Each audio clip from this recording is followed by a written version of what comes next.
Okay, we're going over the forms needed if you need to terminate a transaction. So typically, there's two forms you'll need to use, the notice to terminate and the earnest money release, if that's been deposited already. So create new contract and scroll down to other forms and you'll see this notice to terminate right here. So click that, create selected contracts. And it's going to ask you a couple questions, right? Why are you terminating? So this is if the buyer is telling the seller, this section up here, that they're terminating and why. And if the seller is terminating, you'll see they have a lot less reasons to terminate, right? So let's say, very common, you're terminating because the inspection, too much work for your buyer to do. You'll choose inspection. Down here, you will choose the terminating party, so the buyer. And that is the only client who needs to sign this document, right? So hit save, send it to the buyer. Once it's signed, you send it over to the listing agent. And that is your notice that this is terminating. The seller doesn't sign this document.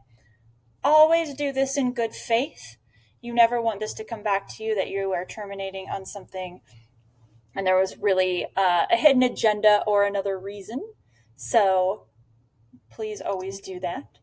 The second document is the earnest money release. So this is if earnest money has already been deposited, which typically it's right away. So you'll go to this earnest money release, hit create selected documents. Now here, you'll want to enter all the information really carefully.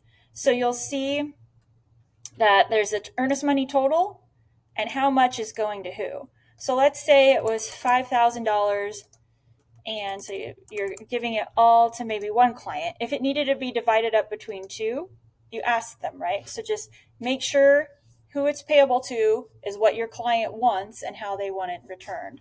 So we'll just say it was mine. Great. Then this document, both parties need to sign for the earnest money to be released. So once this is fully executed, you'll want to send this to the title company and they will print a check, talk with your client on how they can get that money back, maybe what location they can print it on. If you check this box right here, you guys are not releasing each other of liability. So most of the time we leave this unchecked. If there are issues, if there is one party that does not want to sign this, then we got to start talking. So reach out to your managing broker and have the discussion of what next. And those are the two forms you need. Let me know if you have any questions on those.